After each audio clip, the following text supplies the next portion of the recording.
El siguiente espacio ha sido posible gracias a la subvención de estudiantes del Grupo de Estudios Retorna y a la generosa sedacá de amigos y colaboradores de No Agidas TV. Muchísimas gracias al grupo No Ágidas TV, a su director Shimon Sepúlveda por este espacio. Estamos en la clase número 3 del ciclo Astrología Hebrea. Este espacio es auspiciado por todos los alumnos de Retorna, el centro de estudios que dirige No Ágidas TV, con mucho éxito y mucha fuerza. Bendición para todos ustedes y que el Eterno les recompense medida por medida el esfuerzo de hacer posible y poner a disposición este centro de estudio de Torah y divulgación a todas las naciones. Vamos a comenzar entonces con la tercera clase del ciclo Astrología Hebrea. Este ciclo tiene 4 clases. La próxima y la última va a tener espacio el 5 de mayo, acá 3 semanas. Y las 2 clases anteriores están también en disponibilidad en el YouTube de No Ágidas TV, que está la clase número 1 y 2. Sobre esas clases es conveniente también repasarlas y ver la primera parte, que es introducción al tema que vamos a hablar. Entonces vamos a comenzar directamente. Ponemos en pantalla el texto y la placa que tenemos para ahora. Comenzamos entonces, ¿sí? Estamos en la tercera clase de Astrología Hebrea.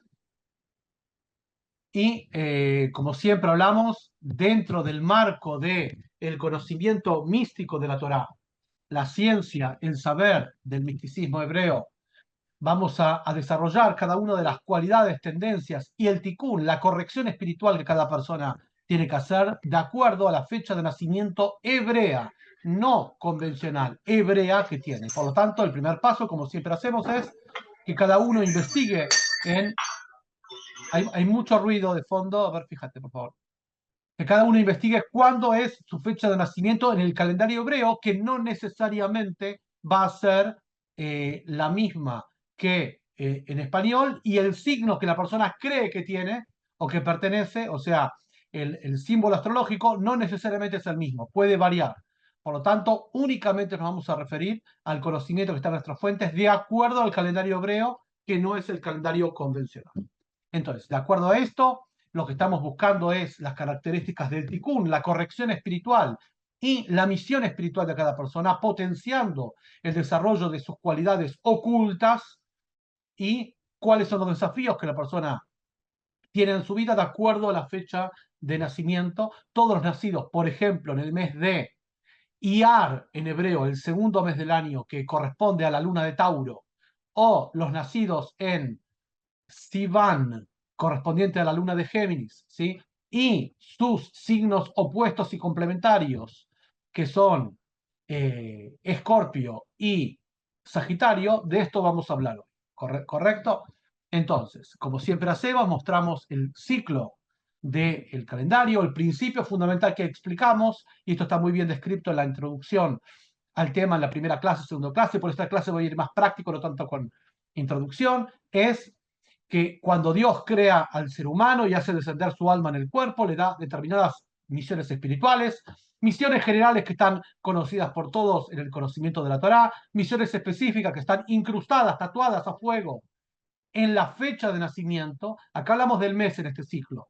Después, en tratamientos más personalizados, en sesiones de consulta personalizadas, también desarrollamos el tema del número, la fecha y en qué posición astral y lunar está el nacimiento de esa persona, y también otros detalles que no lo tratamos en forma grupal, sino individual por las características privadas y personales del tema. Entonces, lo que explicamos fue que Dios hace descender a un alma dentro de un cuerpo, le da una misión espiritual, y si la persona no concluye con sus misiones espirituales en esta vida, debe volver en Gilgul, en no reencarnación, sino transmigración de las almas. Ese mismo alma, cuando es juzgado, eventualmente puede volver en este mundo en el signo opuesto. Es decir, que cuando Dios crea signos y lunas, meses lunares, crea signos opuestos y complementarios. Es decir, que esto forma una rueda, que por ejemplo, el nacido como yo, en luna llena de Géminis, si van en hebreo, eventualmente, si no se concluye la tarea, volverá a esta vida en un varón o en una mujer en alguna época del año como el signo opuesto, que en este caso sería Sagitario. Y de esto vamos a hablar, la complementación entre los signos. Entonces, sin más,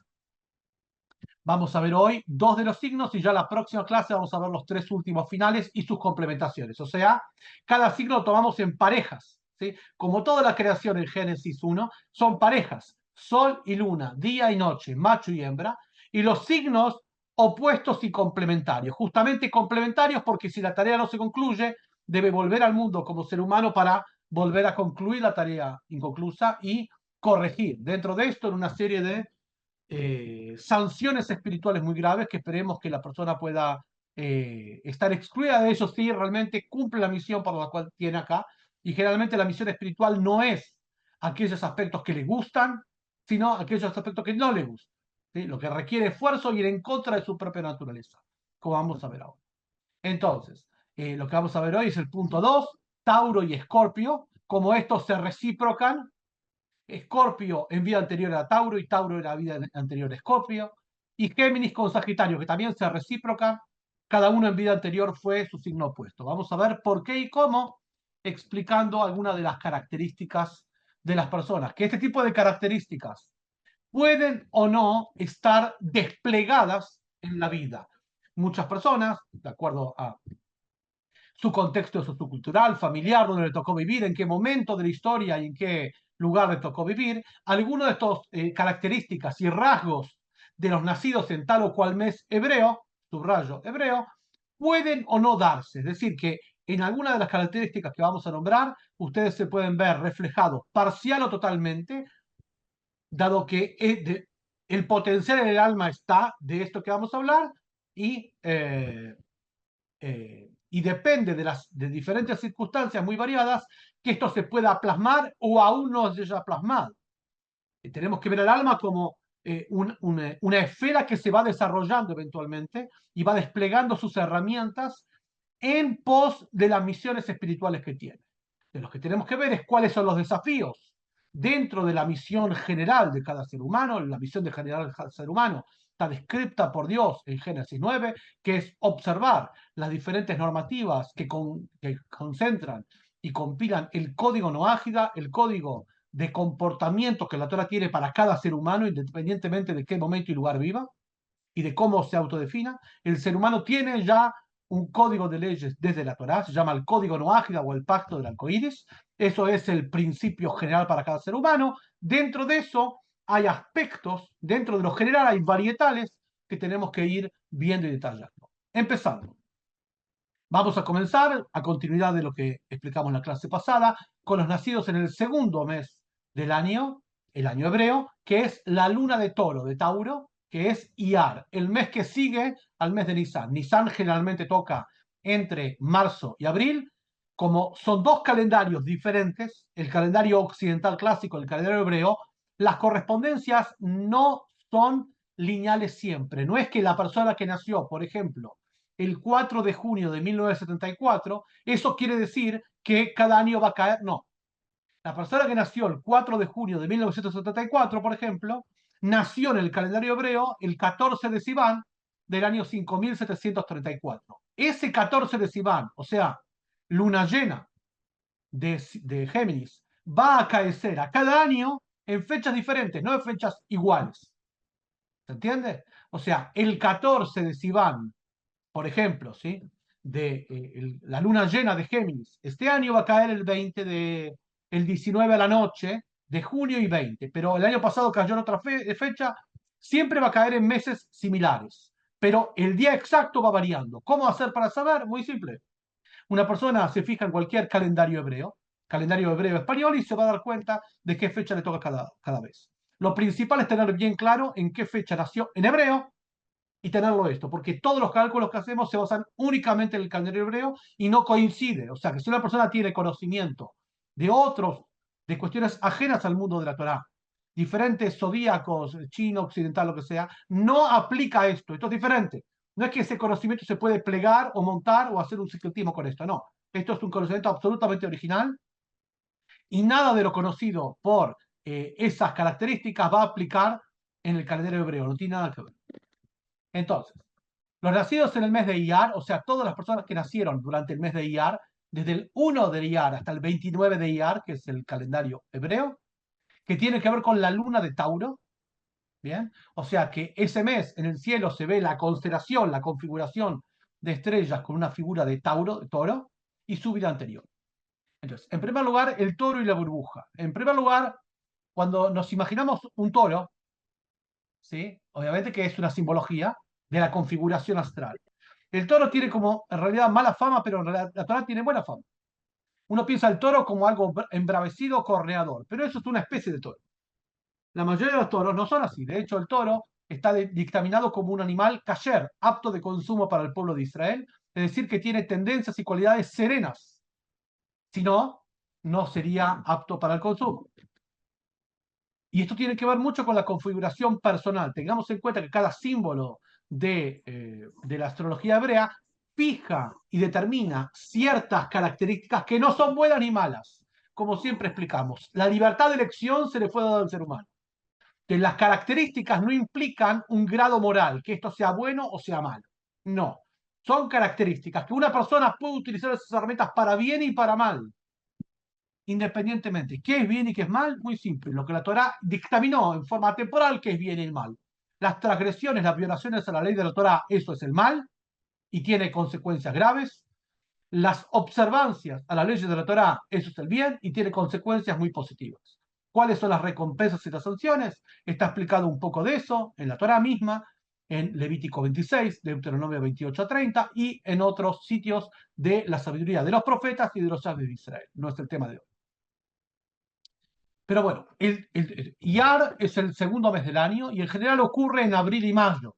Sí, el mes anterior, Nisan, el que estamos transitando en esta época, transita siempre entre marzo y abril. Iyar, el segundo mes, transita siempre entre abril y mayo del calendario occidental. Lo gobierna a este signo el planeta Venus, ahora vamos a ver por qué es tan relevante esto, que representa el amor y la belleza y significa, Iyar significa brillo, brillo. Las letras, sabemos que el Sefer Yetzirah, el libro de la creación, libro fundamental para este conocimiento que recomendamos su estudio pormenorizado, es un libro muy complejo, pero bueno, con la explicación y del rabino Kaplan, Ari Kaplan, es algo comprensible, está en español.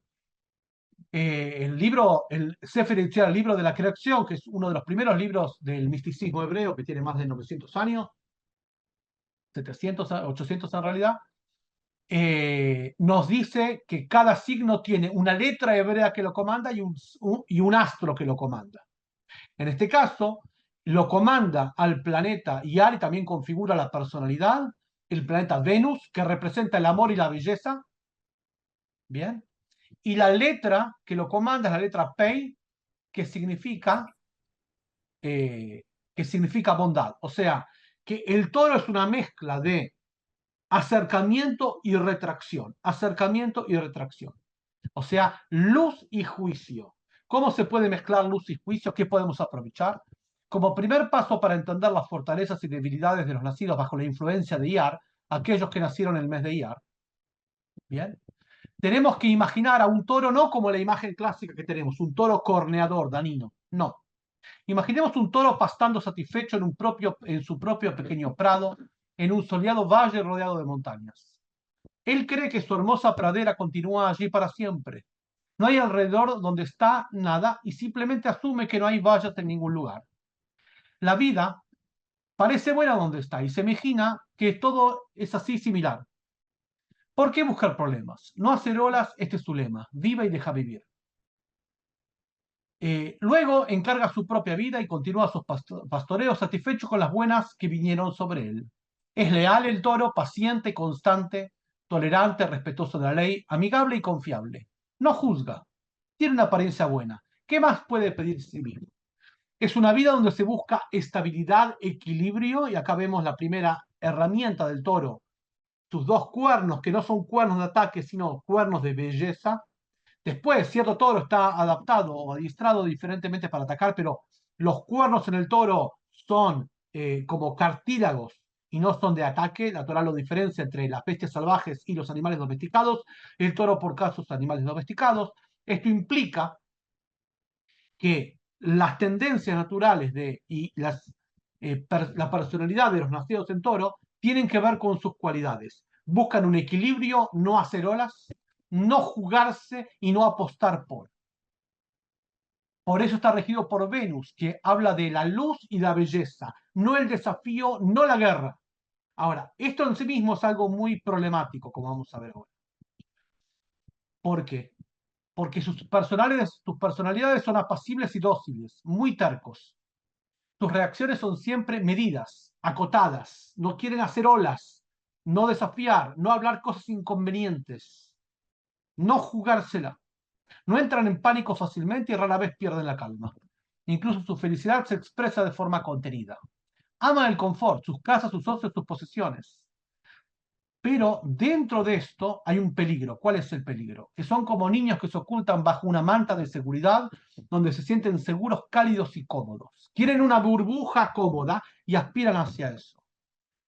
El problema es que con eso no cumplen la misión para la cual vinieron. Tienen que salir de su lado de confort y desafiarse a sí mismos, especialmente haciendo lo que no quieren hacer y no haciendo lo que sí quieren hacer. Ir en contra de su propia naturaleza, que eso es una regla en general en todos los signos, pero en Tauro está mucho más subrayado porque parte de una comunidad y una apacibilidad que le impide o le bloquea esa tarea espiritual. La tarea espiritual es la lucha del bien contra el mal propio y siempre supone un rasgar la propia naturaleza y reprimirla y transformarla. No menos que eso.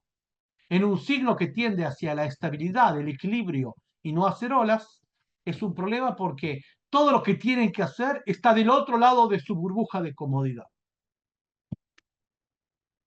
Por eso, los nacidos en Tauro, en su vida anterior, fueron en realidad Escorpio. Ahora, el Escorpio tiene las mismas características, pero opuestas que el Toro. Vamos a ver. Por eso, esta corrección es muy difícil, porque viene de una situación donde busca estabilidad, equilibrio, donde toda la tarea espiritual es romper eso. Es romper la inercia y generarse y llevarse a sí mismo a romper esa inercia. Es muy complicado. ¿Por qué? Porque el que nació en Iar, en su vida anterior, como vimos en el ejemplo, para complementarse, ya que Dios creó todos los seres complementarios, es decir, que uno tiene lo que el otro le falta y viceversa. El día tiene lo que le falta a la noche, el sol tiene lo que le falta a la luna, el varón tiene lo que le falta a la mujer y viceversa. Los signos también, las personas también. En mi vida anterior fui lo opuesto de esta vida, a ver si con estas nuevas herramientas puedo lograr mi tikkun, mi corrección espiritual, liberar mi alma de los cables corporales y realmente cumplir la misión para la cual vine y no volver a esta tierra. Salvo para recibir recompensa la resurrección de los difuntos en la época del Mashiach. Entonces, en la vida anterior el toro fue Escorpio. El Escorpio es el signo de la autodestrucción. Autodestrucción no es malo. De nuevo, malo o bueno acá no aplica. Autodestrucción en un aspecto, o sea, la represión del propio instinto es muy positivo cuando el instinto se deriva a cuestiones de transgresión, de desorden, de desborde. La Torá no prohibió nada de lo que una persona necesita. Por lo tanto, todas las prohibiciones de la Torá tienen que ver sobre el exceso. Cuando una persona tiene una cualidad de autodestrucción, o sea, de autorrepresión, reprimir el exceso y el desborde es algo muy positivo. Se llama en español disciplina. Entonces, si el toro carecía de esto, Escorpio lo tiene de sobra. Entonces, muchas veces Escorpio se abstiene o destruye partes de sí que sí sirven, no que no sirven. En esta vida es probable que siga siendo el obstáculo de la naturaleza autodestructiva a ser superada. En algún momento, este que hoy en día es Toro, Tauro, pero en su vida anterior fue Escorpio, seguramente fue víctima de una injusticia deliberada. Puede ser un abuso de todo tipo, puede ser un asesinato, puede ser algún tipo de violencia injustificada. Deliberado.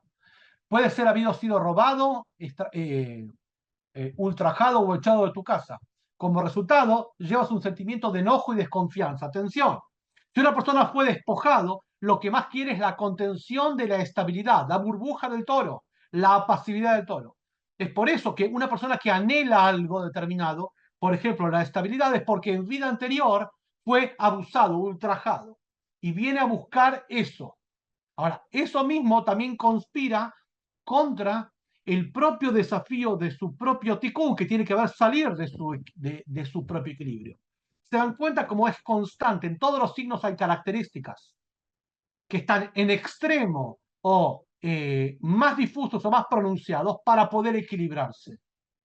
El equilibrio tiene que ver justamente con reconocer ese tipo de excesos en lo que sea o ese tipo de pasividad y equilibrarse para la derecha o para la izquierda. Esa es la tarea de lo que llamamos en Kabbalah la tarea espiritual del árbol de la vida, que si Dios quiere, en algún momento vamos a hacer un curso del árbol de la vida, cómo equilibrar, moderar y amalgamar las capacidades para lograr esta tarea espiritual. Lo que estamos describiendo es los desafíos por, y otra parte de la ciencia mística hebrea explica él cómo hacerlo más puntualmente. Entonces, pueden hacer estas personas que tienen un sentimiento de enojo y confianza esfuerzos extraordinarios para asegurar sus posesiones cuando sientes verdaderamente o no que alguien está a punto de quitártelas. Como en vida pasada quedó un resabio de ese ultrajo, de ese aprovechamiento, de esa violación, cuando la persona entra en situación similar, tiende a retraerse. Esa retracción hace que más se meta en su burbuja y menos busque el ticún, la corrección de su alma, en aquellos aspectos que están fuera de su ser, fuera de su contacto, fuera de su comodidad. Es por eso que busca comodidad, porque estuvo mucho tiempo en situación inestable. El miedo a repetir tu vida pasada puede dificultar tu crecimiento en la vida. A pesar de esta tendencia autodestructiva, de quedarse en su comodidad y no salir a buscar nuevas oportunidades, tanto en lo laboral, tanto en lo familiar, tanto en lo público. Tu comportamiento social es amigable, espontáneo. Claro, quiere estar bien con todos lados y no decir muchas veces lo inconveniente, lo que es difícil de escuchar, etcétera, etcétera. Aunque sigues siendo un rebelde de corazón, en esta vida te sientes avergonzado por tu propia ansiedad. Quizás su inteligencia no se usó siempre de manera positiva, pero estos dones serán útiles para servir altos niveles de conciencia siempre y cuando sean utilizados para el servicio de los demás y se centren en objetivos más constructivos que su propio hedonismo y placer. El ticún de Tauro también revela un individuo cuya actitud hacia los placeres es relativamente desequilibrada. Es muy hedonista, muy centrado en su propia burbuja, igual que aquel toro que pastorea y no quiere que le saquen su porción, y no se fija que el ser humano también viene para mejorar la vida de otros, para corregir. Toda la experiencia del ser humano es gregaria, toránica, es la rectificación colectiva, no individual. Por lo tanto, la idea de burbuja es un error a todo el plan divino que Dios tiene para todo el ser humano, especialmente para esta persona. Para evitar volver a la situación experimentada con Escorpio, que ahora la vamos a abordar, tienes que superar temores, desconfianza, ira, porque en vida anterior tuviste esto. Para lograr eso, se da justamente lo que comanda al signo de Toro es Venus, que es luz y brillo. Disfrutar de la belleza y placeres de esta vida y expulsar el temor, confianza de ira, o sea, tomar la propia burbuja, el propio hogar y los propios bienes o relaciones que uno cosechó como en medida, en forma mesurada, para a partir de saciar eso, salir de ahí. No tener miedo de salir de su comodidad y de salir a beneficiar al otro por el otro, no a ver qué el otro me puede dar. Justamente la luz del toro es lo que expulsa la oscuridad, ahora vamos a ver, de Escorpio hacia afuera. O sea, a partir de la burbuja salir, no a partir de la burbuja quedarme. Si quieres tener éxito en romper esta envoltura de Escorpio, puedes transformar la necesidad de gratificación inmediata en un verdadero don de la generosidad, que tiene que ver justamente con la forma proactiva y la búsqueda del alma, como bien lo explica el Baal Shem Tov, que todas las ansiedades y excitaciones del alma, por cuestiones mundanas, en realidad son las búsquedas del alma a Dios. Esto lo explicamos varias veces. Cuando una persona tiene una ansia, tiene un deseo desmedido por algo, es porque su alma está buscando ese aspecto divino, ese aspecto de justicia, de belleza, de equilibrio. Lo está buscando sin saberlo en cuestiones materiales, pero en realidad su búsqueda es una búsqueda de ese aspecto espiritual. Esto lo vamos a explicar muy bien cuando hablemos de Escorpio, cuando hablemos de Sagitario hoy pronto en la clase. Pero bueno, hasta ahora hablamos del ticún de la corrección del toro, como en su vida anterior fue Escorpio. Ahora vamos a ver el signo opuesto, ya que los dos se reciprocan. ¿Qué pasa a los nacidos en Marheshvan? Marheshvan es el mes que siempre acaece entre septiembre y octubre. El mes siguiente a Rosh Hashanah, Año Nuevo Universal, Libra, ya lo vamos a ver también, que es el signo de Escorpio. El escorpión, sangre, veneno frío. Escorpión, veneno frío, atención. El que nació en Escorpio en su vida anterior fue Tauro. El signo de Tauro ya lo hemos visto. Ahora vamos a ver qué pasa con Escorpio. Mar Heshvan, es el octavo mes del calendario hebreo, a partir de la cuenta de la Torá, que es la cuenta de Nisan, el mes de Aries, que estamos transitando ahora, es el primer de los meses del año, tal como lo establece Éxodo, y así todos los meses tienen números o nombres. El octavo mes del año, que es Mar Heshvan, está regido por el planeta Marte, vinculado a la guerra. Atención con Marte, ya vamos a ver más adelante Géminis con esto. Es el signo del escorpión. Escorpión, guerra, que guerra no es bueno ni malo. Guerra es muy necesario, la Torá regula la guerra. No hay que escaparse. O sea, todas estas tecnologías pueden parecer datos o fechas o identificaciones morales. Para nada. Todo lo creado por Dios tiene un propósito. La guerra tiene un propósito, a veces estamos obligados a hacer la guerra. Por eso la Torá regula la guerra, regula y la ordena. Pero no hay que evitar esto. Porque es una creación de Dios, el aspecto de guerra. Consecuentemente, a veces hay que hacerlo. Escorpión no es malo ni bueno. Tiene una característica de veneno frío que tiene que ver con la guerra y vamos a ver para qué sirve. Las letras que conectan con la energía espiritual son la Dalet en hebreo, que creó Marte, el planeta Marte, Dalet, según el Sefer Yetzirah, que creó el signo de, y la Nun, que creó el signo de Escorpión. Juntas forman la letra de la palabra Din. Dalet y Nun son la palabra Din en hebreo, que quiere decir juicio, o sea, dictamen, que quiere decir rectificación. El juicio puede ser cruel, duro e insensible. Puede quemar como el fuego, combinado con misericordia. Sin embargo, el juicio tiene un gran potencial curativo. La Torá describe a Dios como Dios que ama la justicia y la rectitud. Justicia y rectitud, estos son los valores de la Torá. Por eso Dios amó a Abraham por la justicia y la rectitud. Dios en la Torá se describe a través de todas las acciones, de todos los mandamientos que ordena al ser humano de solidaridad social y acción humana, Dinim, el color violeta del arco iris, como el Dios que ama la justicia y la rectitud. Se dan cuenta que es Din. Din, dictamen, no es malo, es lo que Dios ama. Mismo 15 generaciones después de Abraham, la reina de Sheba le dice al rey Salomón: me doy cuenta porque Dios ama al pueblo de Israel y también a los noágidas practicantes, porque ella misma fue noágida practicante, como bien lo describe el libro de Reyes, porque Dios es el que ama la justicia y la rectitud. O sea, no hay que escaparle de eso. Y la característica de Escorpión es esto: dictamen. Si merece morir, tiene que ser muerto. No pasa nada. Eso es lo que corresponde. Eso es el juicio. Lo que dictamen. Justicia y juicio quiere decir a cada uno lo que le corresponde. Al transgresor la pena y al benefactor la recompensa. De hecho, es uno de los principios del monoteísmo: recompensa y sanción. Le toca al Escorpio inyectar el veneno frío. Veneno frío, ¿por qué? Porque el frío, a diferencia de la serpiente, que es veneno caliente, seductor, engañoso, ponzoñoso, vinculada a la serpiente con las transgresiones de Génesis, el veneno frío implica una distancia, o sea, una ecuanimidad. Juzga la muerte porque corresponde muerte. Juzga la vida o a la carencia porque corresponde eso. O sea, hablamos de un juicio ecuánime, lo que la Torá ordena. Es por eso que siempre Heshvan, el mes siguiente a Libra, Libra es el sopesar y la aplicación de esto es Escorpio. Escorpio es el que tiene el veneno frío que impacta. Entonces, ¿qué pasa con esto? Cuando conoces a una persona de Escorpio, puedes sentir su energía y saber inmediatamente que estás ante la presencia de una persona que emana un poderoso magnetismo, mientras que al mismo tiempo parecen fríos y reservados. Pueden ser encantadores, hechizar e incluso ser hipnóticos. En tu presencia sientes atracción, pero siente a la vez demasiado malestar, incluso más porque se pueden definir claramente. Gente muy fisonomista, de acuerdo al rostro, puede ya indicar o darse cuenta de las características de la persona y actuar en consecuencia. Se autocalibra de acuerdo a la persona. Eso puede ser muy confianzudo al principio y la gente se va a sentir muy cómoda, pero también muy inquisidor.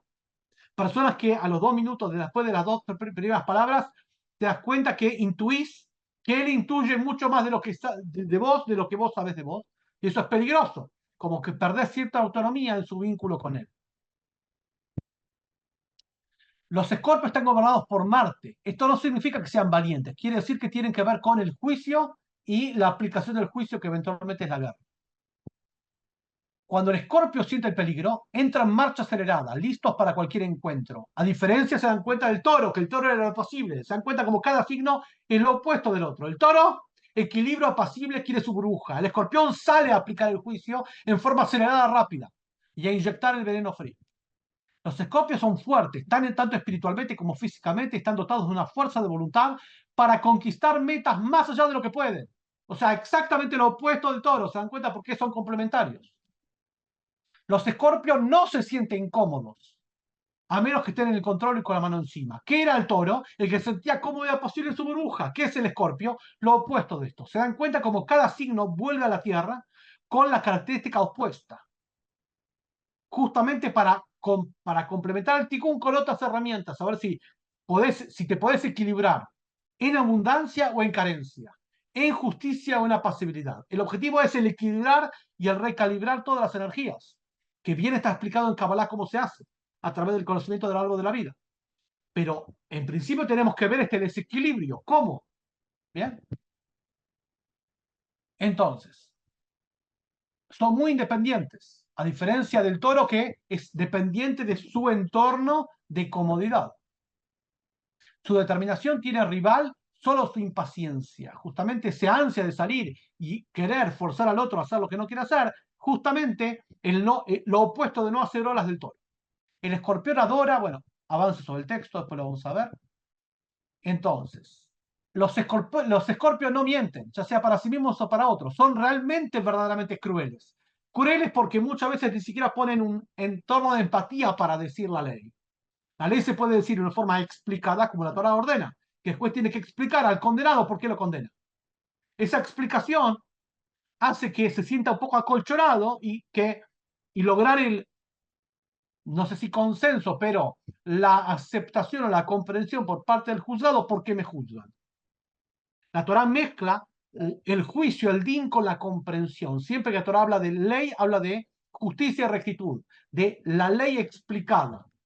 No solamente el dictamen, permitido, prohibido, muerte o carencia. En cambio, el escorpio no tiene eso, no tiene filtro, a diferencia del toro, que es lo opuesto.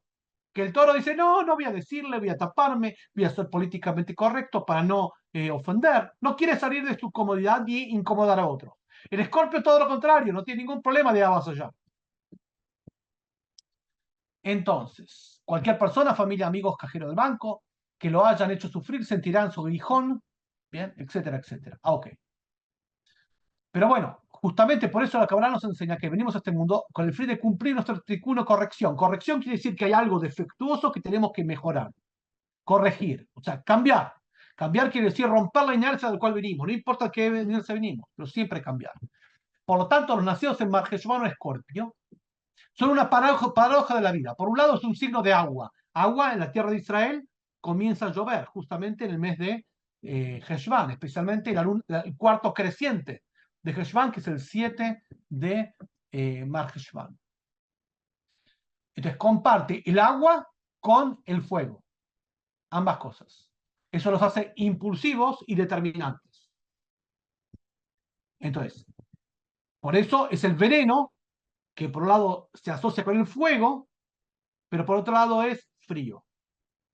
Ahora, si naciste en Mar Heshvan, el Escorpio, como vimos antes, tu vida anterior fuiste Tauro, por esta complementación. Entonces, ¿qué pasa?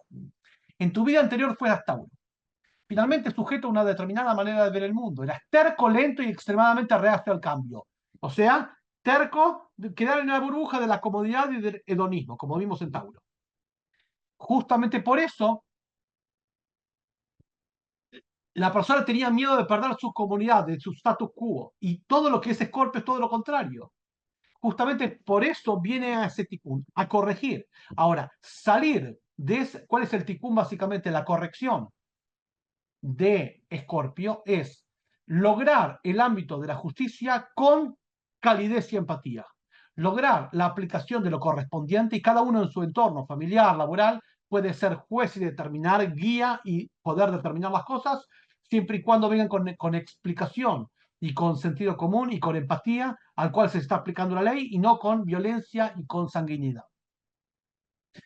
Por lo tanto, para ir terminando con este signo y ya ir a Géminis, justamente hay signos que se tienen que hacer respetar y hay signos que se tienen que hacer amar. Amar y respetar son cosas opuestas. Generalmente, el que tiene una posición de poder busca ser respetado, no amado. Amado es el que no tiene un poder, el que tiene que tener empatía de una forma. Siempre tenemos el ejemplo de el rey y el maestro. El rey no requiere ser amado, requiere ser obedecido. Por eso no busca que lo amen, busca que lo obedezcan. El maestro es al revés, no tiene poder en sí mismo. El poder es su saber y convencer a otros. Por eso busca ser amado. Algo parecido pasa con el signo del toro, que busca ser amado y por lo tanto no dice cosas inconvenientes, con respecto al signo de escorpión, que busca dictaminar, consecuentemente no busca ser amado. Entonces, buscar la simpatía y la aceptación por parte de los otros, aún diciendo lo incómodo, esto es uno de los ticurín, de las correcciones espirituales que tiene los nacidos de Escorpio, entre otros, por eso le cuesta mucho. Lo que le cuesta es lo que tiene que hacer. Justamente, es por eso que esto puede resultar algo difícil. Porque con esto puede, con ese juicio, con esa dictamen y esa determinación, puede producir algunas dolorosas pérdidas materiales. Inicialmente tu confort, sentido de seguridad puede ser amenazado de la misma persona, porque muchas veces al seguir el camino de la justicia y la rectitud, él pierde su estatus, pierde su comodidad, porque muchas veces es menester indicar lo que tiene que hacerse, que no es lo que quiere hacer. Si quieres lograr tu corrección, sin embargo, deberás pagar el precio de perder la comodidad en pos de hacer lo correcto. Vimos un ejemplo en la estructura muy parecida, en la dinámica, mejor dicho, de cómo se enfoca el tema de los mazalot, de los destinos astrales, muy parecido a este par. Ya vimos dos, ahora vamos a ver el tercero, y después del tercero vamos a dar espacio para las preguntas, consultas y comentarios. Les vamos a comenzar con el segundo par de hoy,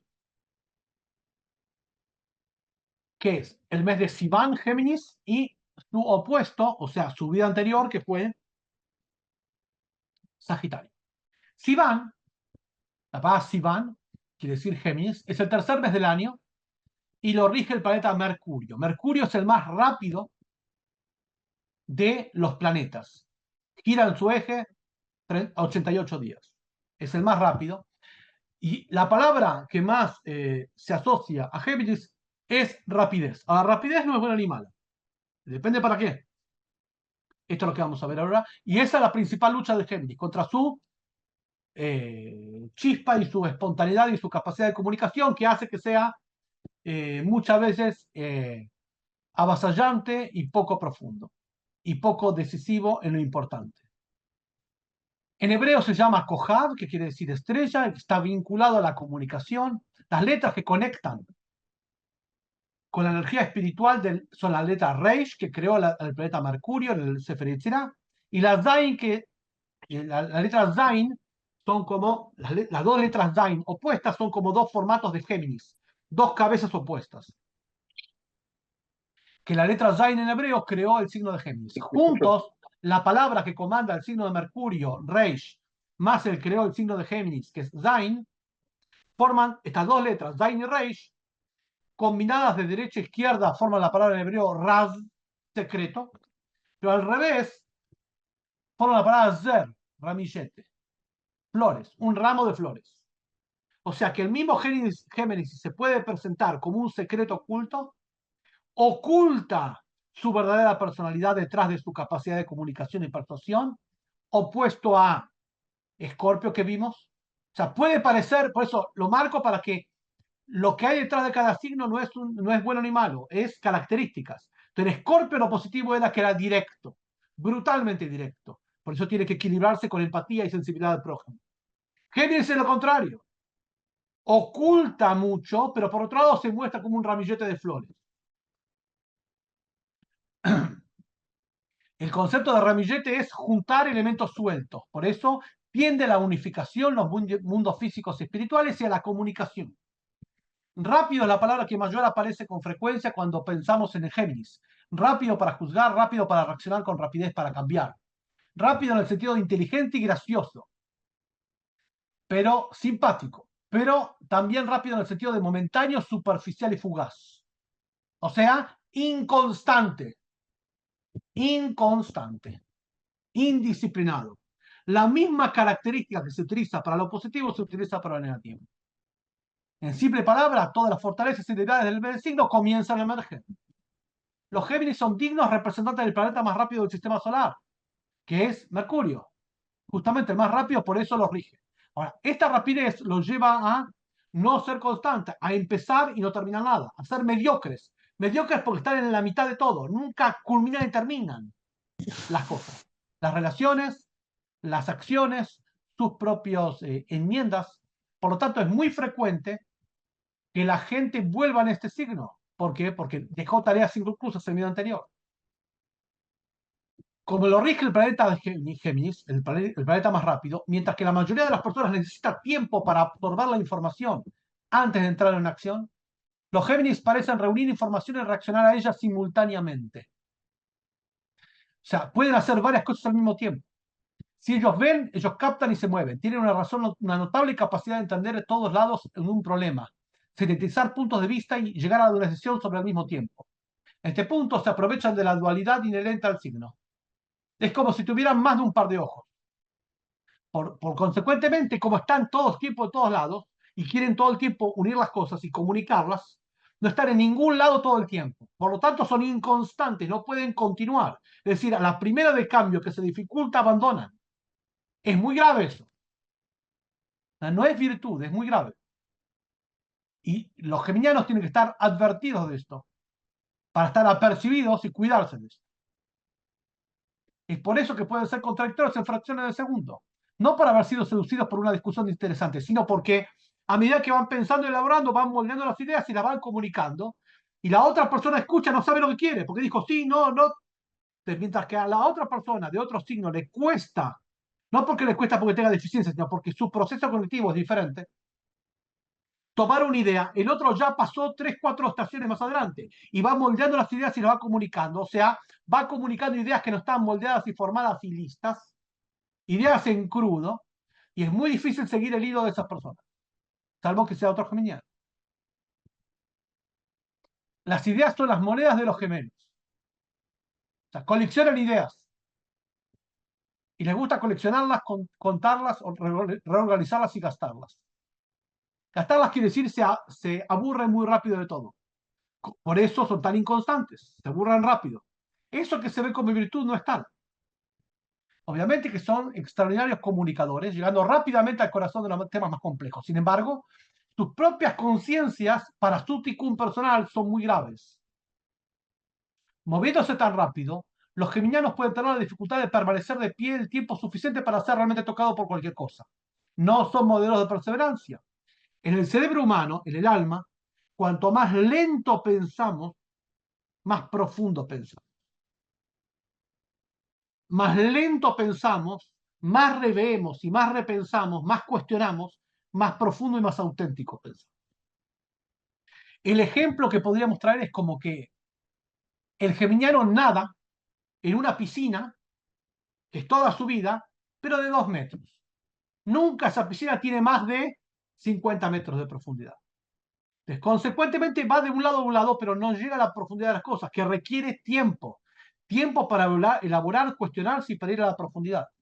Consecuentemente, las cuestiones más importantes de la vida que tienen que ver con el tikkun, la reparación espiritual, ni siquiera son percibidas por él, no porque le falte capacidad de comprensión, sino justamente por su propia debilidad. ¿De qué? Como decimos acá, se escapan, son muy, en algún aspecto, traicioneros. Se escabullen de todo tipo de cosas, de su propio compromiso de relaciones con los demás. Su agilidad para escapar al malestar emocional mental. Pueden deslizarse superficialmente sobre una idea o relación y pierden su significado real. Los Géminis son curiosos, creativos, amistosos, multitalentosos, inteligentes y abiertos, pero pueden ser a la vez distraídos, inestables, inquietos, ansiosos y agudos, sarcásticos, chismosos y cínicos. Todos juntos. Entonces, ¿qué pasa? El ticún principal, básicamente, de el Géminis Viene equilibrado porque en su vida anterior fue Sagitario. Ahora vamos a explicar.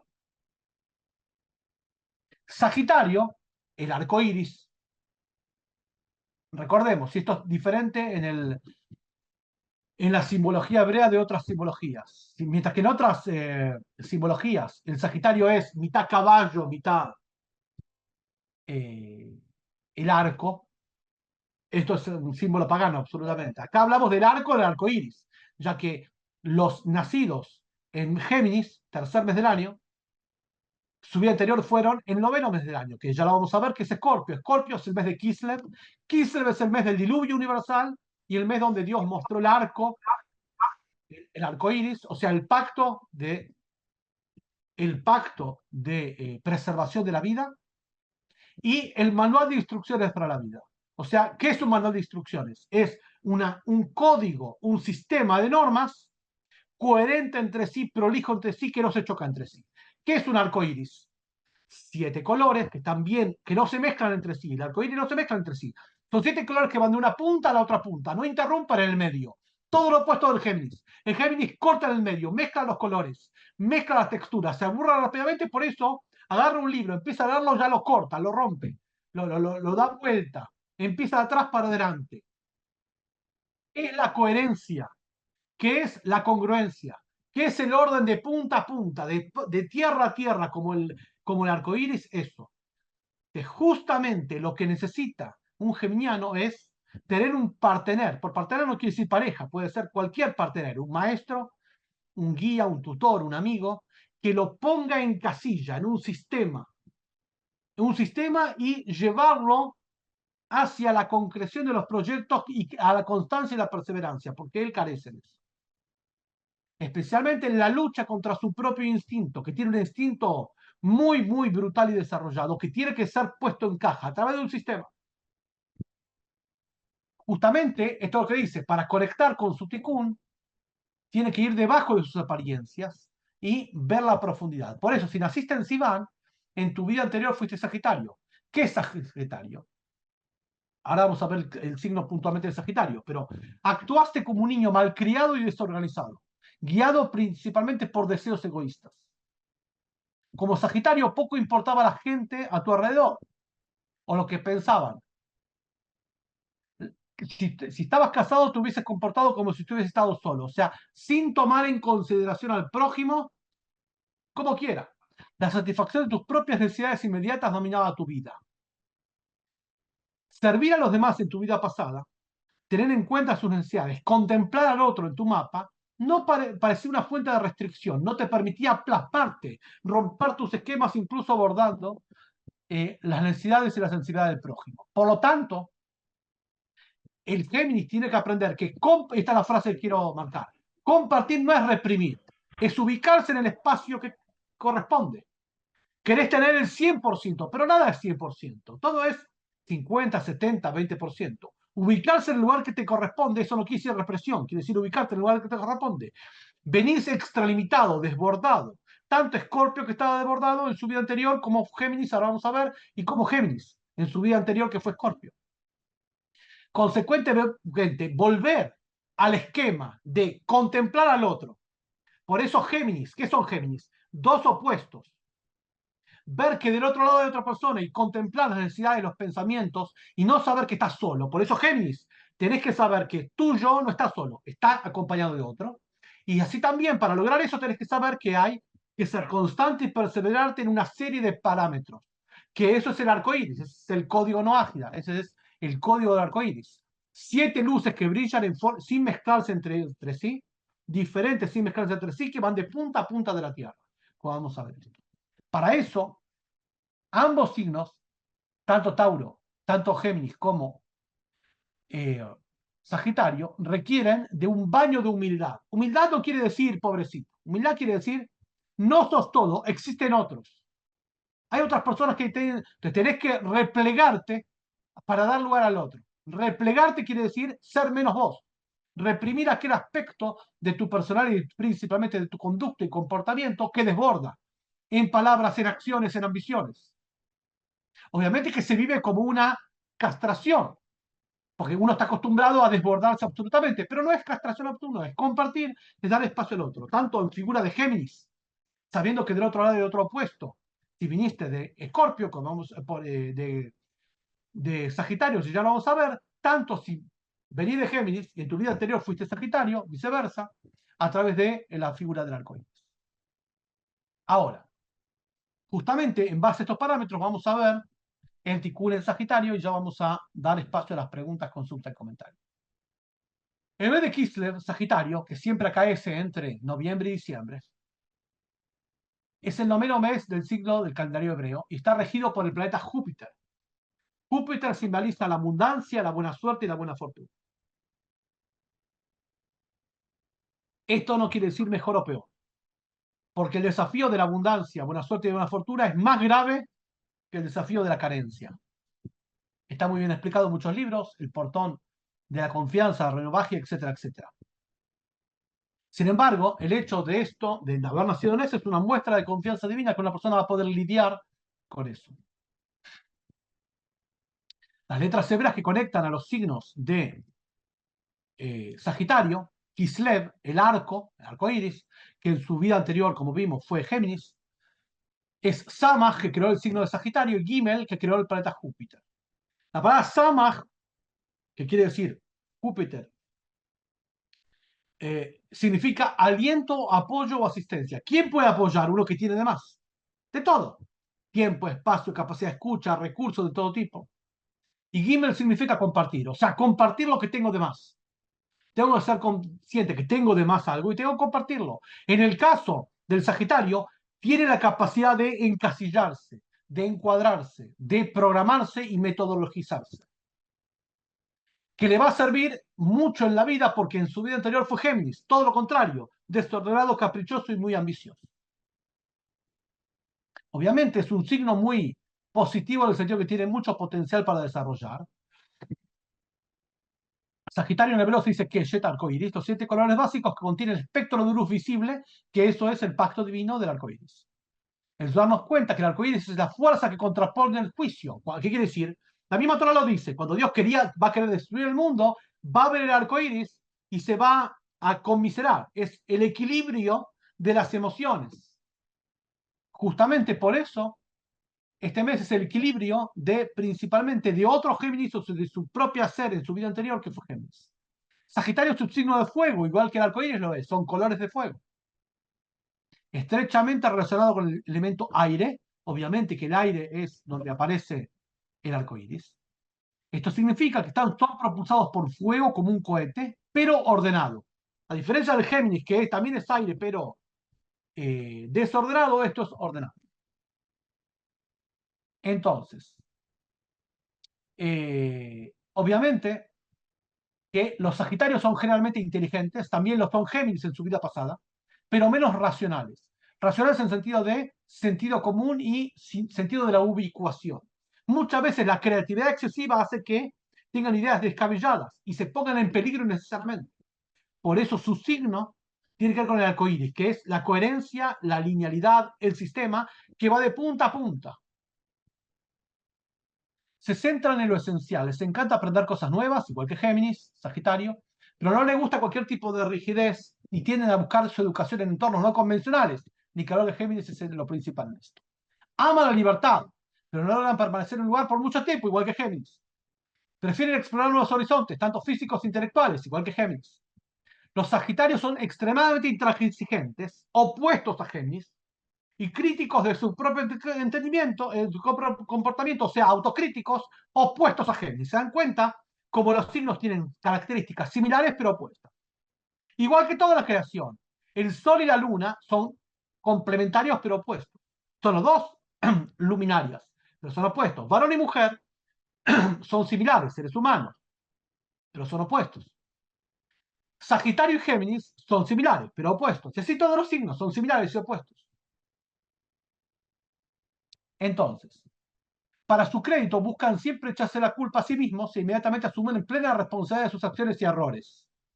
O sea, hay un extra de responsabilidad que impide hacer olas para echar la culpa al otro, cuando el Géminis hace lo opuesto. Los Sagitarios deben ver, acá viene el mensaje, de cada desafío como una oportunidad de diversión. Muchas veces ese espíritu de saberse, espíritu autocrítico y demasiado rígido consigo mismos, los lleva a vivir una vida muy estructurada y poco amena, divertida. No fluyen. Por eso en su vida anterior fueron Géminis, para aprender de su vida anterior o de su signo opuesto, para poder aprender a divertirse y fluir. Por eso el signo comunicativo y principalmente ameno y divertido y entretenido de Géminis. Tan pronto se enfrentan a un problema, busca la forma de resolverlo. Géminis eludirlo. Atar el problema y tirarse al otro y escaparse. Aceptan la incomodidad extendiéndola a ellos mismos, no toleran la incomodidad, los sagitarianos. En cambio, Géminis no soporta esto, por eso te escapa a otra cosa. Por eso son tan inconstantes. Es precisamente el camino de la superación y la corrección. Si naciste en Kislev, y acá sí terminamos, conservas la dualidad característica de tu encarnación anterior como Géminis, como lo fuimos viendo en los últimos minutos. Habiendo considerado siempre tu vida desde dos puntos de vista opuestos, vivías en una profunda incertidumbre. Tomar decisiones era tu mayor obstáculo en Géminis, porque eres todo de todo. Y la vida no es todo de todo, es algo de algo. Por eso volviste en un signo que fue autocrítico. El desafío básicamente en una línea de Sagitario es no ser extremadamente autocrítico. O sea, no irse de cuerda y restringirse más de lo que uno necesita. No callarse cuando uno debería hablar. No actuar cuando uno debería estar pasivo, etcétera, etcétera.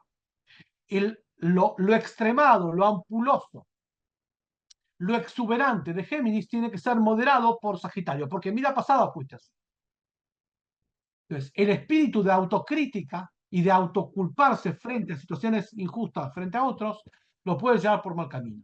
Es decir, que ambos signos se van sopesando y se van equilibrando con las características de ambos. Hasta acá está un poco la visión de los dos signos y de los cuatro en realidad, ¿sí? Y sus reversos. Nos faltan todavía 3 signos, pero bajo este sistema se van a dar cuenta que si conectan la clase anterior con esta clase, van a ver que marcamos una misma dinámica, un mismo sistema. Ya la próxima clase va a incluir las 3 últimos signos y sus opuestos, o sea, los 6, y con esto completar la obra. Recordemos en primer lugar, agradecemos mucho a No Ágidas TV, a todo el centro de estudios, especialmente al centro de estudios Retorna, dirigido por Simón Sepúlveda, que hace posible esto, y a través de todas las personas que en su esfuerzo personal enviaron su generosa colaboración económica para que esto sea posible. Invitamos a todos los presentes y a todos los que van a ver después este video en diferido, que envíen su generosa colaboración a No Ágidas TV. Queda en este video los modos para hacer llegar el agradecimiento, especialmente para poder dedicar la próxima clase que sea auspiciada por ustedes y que el Eterno los recompense con próspero bienestar y plena espiritualidad también. Vamos a dar espacio a las preguntas. Importante, podemos preguntar de todo lo que hablamos hoy, salvo cuestiones muy personales, que eso tenemos otro espacio, que es un espacio de consulta rabínica personalizada, una videollamada privada conmigo de 1 hora, que siempre está en la posibilidad. De hecho, muchos de los que están presentes ahora y otras más personas que no están presentes que vieron el video, tomaron ya conmigo sesión de consulta individual, justamente para poder tocar temas que no se pueden tratar en forma grupal y quede en estricto confidencialidad, en forma confidencial y privada. Por eso que las preguntas tienen que ser todo general y no personal. Adelante.